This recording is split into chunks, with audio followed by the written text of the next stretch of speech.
Welcome to Deep Dive. Welcome. We're thrilled to have you here. Let's dive in and grow together. Welcome to the Deep Dive. Today we're going to be journeying through some ancient wisdom. Oh, cool. Yeah, we're exploring the second chapter of the Bhagavad Gita. Oh, wow. So we've got excerpts from commentaries on this sacred text. Nice. We're ready to unlock its secrets. Awesome. So fasten your seatbelts, folks. We're diving deep into concepts like dharma, atman, karma, and that intriguing concept of Maya. It's amazing how this ancient text still speaks to us today. Yeah. We'll break down these ideas using simple analogies to make them crystal clear for you. Okay, so picture this. The text drops us right into a battlefield. Oh, wow. Arjuna, a warrior, is about to fight his own relatives, and let's just say he's not handling it well. Yeah, that's where Krishna, the supreme being, steps in. Oh, yeah. He basically calls Arjuna out, really? saying, "This isn't you." A true Aryan, someone who understands the deeper meaning of life, wouldn't be so consumed by grief. Tough love from a deity. So what's Krishna's point here? He's highlighting Arjuna's fixation on the temporary, the physical body. He's reminding him of the soul, the atman. The atman. That's okay. Which is eternal. So it's like our bodies are just temporary vehicles for the soul. Exactly. The Gita uses a powerful analogy, changing clothes. Interesting. Just like we shed old clothes and put on new ones, Yeah. the soul journeys through different lifetimes, inhabiting different bodies. Okay. That makes reincarnation a little easier to grasp, but what about karma? Karma. Is it like a cosmic scorecard keeping track of our good and bad deeds? It's not that simplistic. The Gita emphasizes the intention behind our actions. Okay. Krishna explains that acting in accordance with your dharma, your duty, is key. So for Arjuna, his dharma as a warrior is to fight for righteousness, Yes. not get bogged down by personal feeling. Precisely. It's about aligning your actions with a higher purpose. Yeah. But how do you actually live that? Yeah. It all feels so abstract. Right? It's like, okay, I get it, but how do I apply this to my daily life? That's where the different yogas come in paths to self-realization. There's Jnana Yoga, the path of knowledge, Okay. and Karma Yoga, the path of selfless action. So one's about wisdom, the other's about action. Yes, and both are emphasized in the Gita. Yeah. Krishna tells Arjuna to strive to be sthitaprajna, steady-minded. Wow. Regardless of the outcomes of his actions, Okay. it's about detaching from the results. Detachment, that sounds easier said than done. Oh yeah, Isn't it natural to want things to go our way? absolutely. Yeah. But the text offers a helpful analogy, a tortoise withdrawing its limbs into its shell. Okay. We need to learn to withdraw our senses from the constant pull of desires and distractions. I see. Imagine being bombarded with delicious food all the time. Oh, yeah. You wouldn't be able to focus on anything else. So it's not about suppressing desires, Right, but managing them so we can focus on what truly matters. exactly. The Gita teaches that true peace comes when you're free from this constant push and pull Okay. of wanting and rejecting. I see. True happiness lies in connecting with the divine, Interesting. not in chasing fleeting pleasures. Wow. That's quite a shift in perspective. It is, and this second chapter is essentially laying the groundwork Yeah. for the rest of the Gita's teachings. Okay. It introduces us to the core concepts and challenges us to see the world The world. and ourselves in a new light. It's mind-blowing how these ancient teachings are still so relevant today. It is. Yeah. It speaks to something deep within us, this desire to understand our place in the universe Yeah. and to live a life of purpose and meaning. So we've got dharma, atman, karma, and even touched on yoga and this idea of detachment. Yeah. We're really starting to unravel the wisdom of the Gita. We We're are just getting started. just getting started. But before we dive deeper, let's pause for a moment Okay. and let these ideas sink in. Yeah. Think about your own life, your own actions, and your own pursuit of happiness. What resonates with you so far? That's a great point. It's easy to get lost in the intellectual side of things, but the real power of these teachings comes when we start to apply them to our own lives. Absolutely. We'll be back in a moment to continue our exploration. Sounds good. It's fascinating how these concepts can really shift our perspective. It is. And speaking of shifting perspectives, there's this idea of Maya that I find both intriguing and a bit confusing. Yeah. Yeah.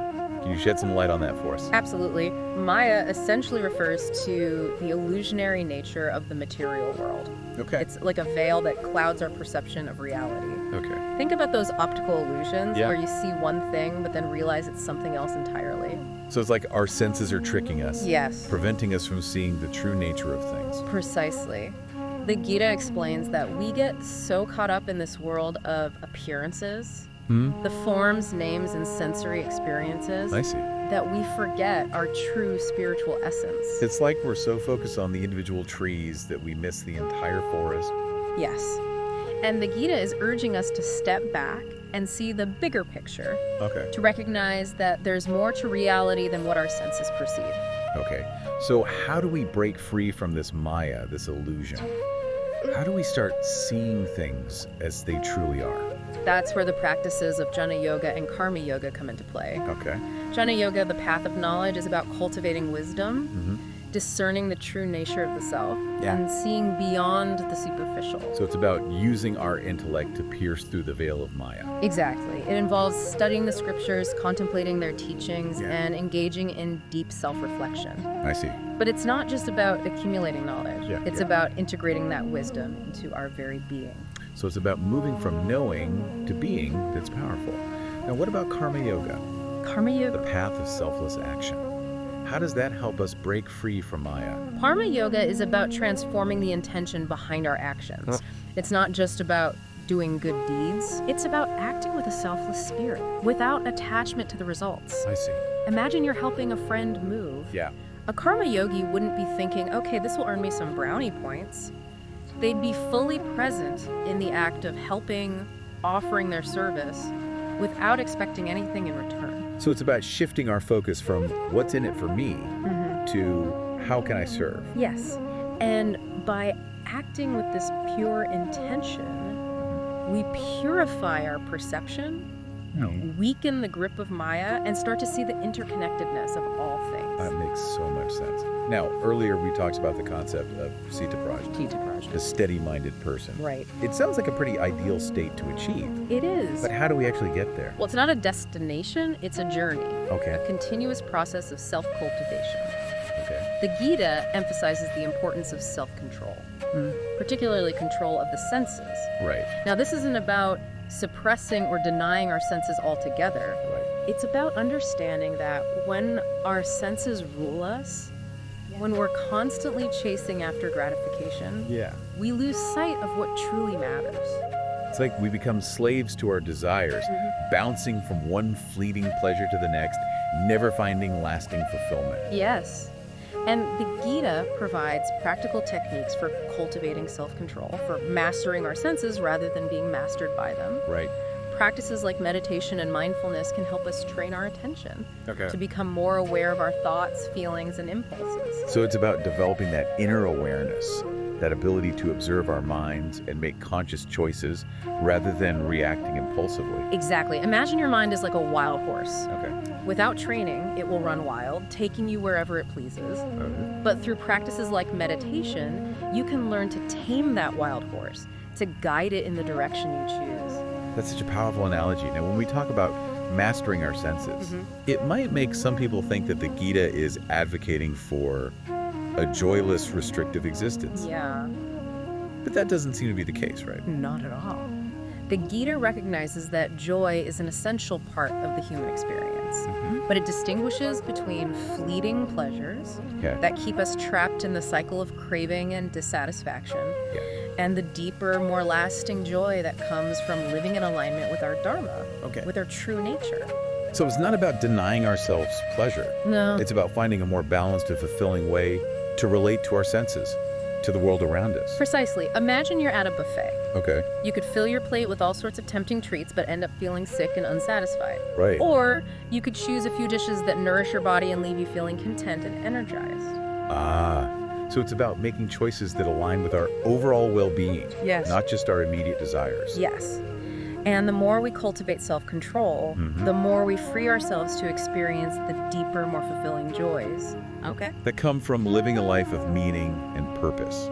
This is all so rich and thought-provoking. It is. But I have to admit, Yeah. sometimes it feels like these teachings are so lofty, Yeah. so idealistic.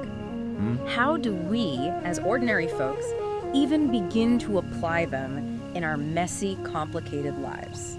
That's a very valid question. And the beauty of the Gita is that it's not just a philosophical treatise, it's a practical guide for living. Okay, It doesn't expect us to become enlightened overnight. right.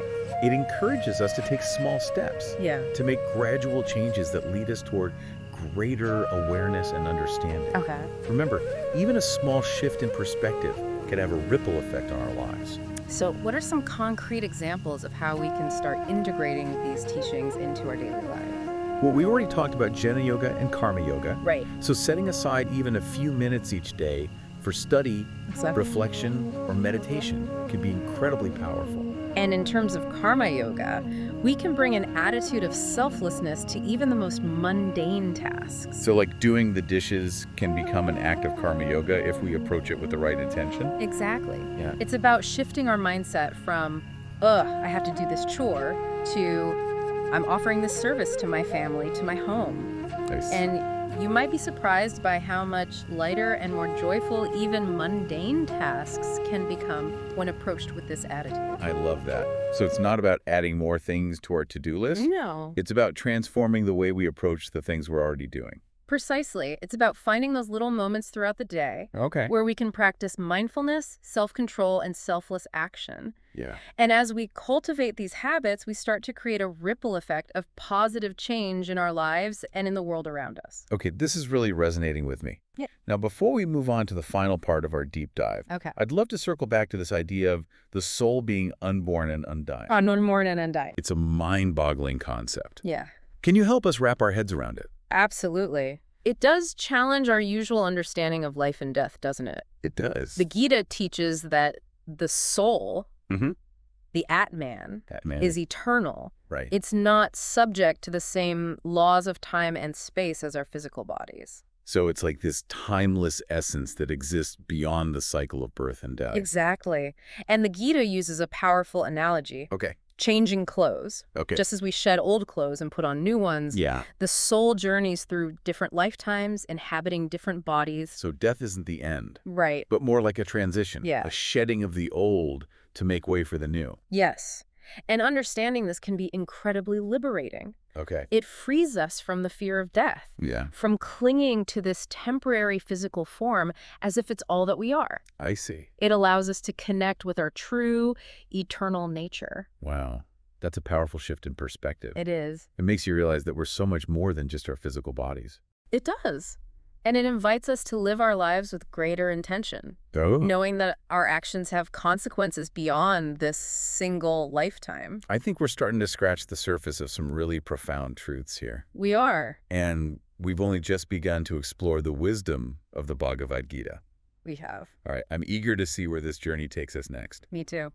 We'll be back in a moment to continue our exploration. Welcome back to the Deep Dive. We're wrapping up our exploration of the second chapter of the Bhagavad Gita. It's been quite a journey, from the battlefield to the depths of our own being. It really has. We've covered so much ground, Dharma, at Mayavada Karma Yoga, Mayavada project. Yeah. It's amazing how much wisdom is packed into this one chapter. And how relevant it remains to our lives today, even thousands of years later. Exactly. For this final part of our deep dive, I'd love to focus on the practical application of these teachings. Okay. How can we take this ancient wisdom and integrate it into our modern lives? That's the key question, isn't it? The Gita isn't just a theoretical text. It offers a blueprint for living a more fulfilling and meaningful life. I'm all ears. What are some tangible steps we can take? Well, the first step is self-awareness. Okay. The Gita emphasizes understanding our motivations, desires, and patterns of behavior. I see. It's like holding up a mirror to ourselves and taking an honest look. So it's about becoming more conscious of our thoughts and actions, not just going through life on autopilot. Exactly. And this self-awareness is crucial for understanding our dharma, our unique duty or purpose in life. Because if we don't know who we are, how can we know what we're meant to do? Precisely. The Gita reminds us that dharma isn't just about our profession. Okay. It encompasses all aspects of our life. All aspects, okay. Our relationships, our actions, even our thoughts. So it's about living with intention. Yes. Aligning our choices with our deeper purpose. Yes. It's about living in harmony with our true nature, with the divine. Okay. Self-awareness and dharma. Got it. What else? The Gita also emphasizes self-control. Self-control. Particularly control of the senses. Right. Now, this doesn't mean suppressing our desires or living an austere life. Right. It's about recognizing that when we're ruled by our senses, Yeah. constantly chasing gratification, Yeah. we lose sight of what truly matters. We become like those eating birds we talked about earlier. Yes. Hopping from one fleeting pleasure to the next. Never finding lasting satisfaction. Exactly. The Gita offers practical techniques for cultivating self-control.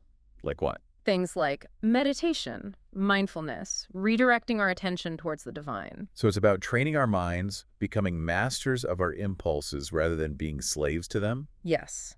Think of it like building a muscle. Okay. The more we practice self-control, the stronger that muscle becomes. Okay. And the easier it is to resist temptations and make choices that align with our higher goals. Okay, self-awareness, dharma, self-control. These are powerful tools, but what about when things get tough? Life inevitably throws curveballs our way. That's where equanimity comes, in the ability to remain steady and balanced amidst life's ups and downs. Oh, okay. Think of a sturdy tree weathering a storm. All right. It bends with the wind, but its roots remain firmly planted. So it's about cultivating inner resilience. Yes. That ability to navigate challenges without getting swept away by our emotions. Exactly. The Gita reminds us that equanimity isn't about suppressing our emotions or denying the reality of our experiences. Okay. It's about recognizing that all things are impermanent, Yeah. that joy and sorrow, success and failure are all part of the natural ebb and flow of life. It's like riding a wave. There are peaks and troughs, Right. but we don't have to get thrown off balance. That's a great analogy. Yeah. By cultivating this understanding, we can navigate the inevitable challenges of life with more grace and wisdom. This is all making so much sense. Yeah. But I have to ask, it sounds like a lot of work. Yeah, it does. Is this path of self-discovery and spiritual growth only for monks living in caves and meditating all day? Not at all. The beauty of the Gita is that it offers a path for everyone, regardless of their background or lifestyle. Okay. It's about integrating these teachings into the fabric of our everyday lives, I see. finding ways to apply them in practical and tangible ways. So it's not about becoming a different person. It's about evolving, growing, becoming the best versions of ourselves. Beautifully put. And the Gita reminds us that we're not alone on this journey. Right. We have the support of the divine, our teachers, the wisdom traditions that have been passed down through the ages. It's like we're all in this together, interconnected on this path of awakening. Exactly. And the more we connect with that sense of interconnectedness, Yeah. the more fulfilling and meaningful our lives become. Okay, we've covered so much ground in this deep dive. We have. Can you remind us of the key takeaways from the second chapter of the Bhagavad Gita? We explored the foundational concepts of dharma, atman, and karma, Dharma, atman, karma. duty, soul, and action. Okay. We delved into the paths of jnana yoga and karma yoga, Jnana and karma yoga. the paths of knowledge and selfless action. Right. We discussed the illusory nature of Maya and the importance of seeing beyond the veil of appearances. Naya. Right. And we touched upon the ideal of the Sthitasprajna, The the steady-minded person who navigates life with equanimity and grace. It's incredible how much wisdom is contained in just one chapter and how relevant it is to our lives today. It truly is a timeless guide for navigating the challenges of human existence. And you know what's truly remarkable? What's that? This second chapter is just the beginning. It is. It lays the foundation for the profound teachings that unfold throughout the rest of the Bhagavad Gita. It does. The journey has just begun. Yeah. This chapter sets the stage for Arjuna's transformation, his journey from confusion and despair to clarity and purpose. And it invites us to embark on our own journey of self-discovery. I don't know about you, but I'm feeling inspired to delve deeper into the Gita to see what other treasures await. Me too. It's a gift that keeps on giving, offering insights and guidance for every step of our spiritual journey. So as we wrap up this deep dive, I want to leave you with a question to ponder. Okay. What resonated with you most from our exploration of the second chapter? What wisdom will you carry with you into your life? That's a beautiful question to reflect on. It is. Remember, the Gita isn't just an ancient text to be studied. Right. It's a living guide to be experienced. Yes. Allow its wisdom to transform your heart and inspire your actions. Thank you for joining us on this deep dive into the second chapter of the Bhagavad Gita. It's been a pleasure. Until next time.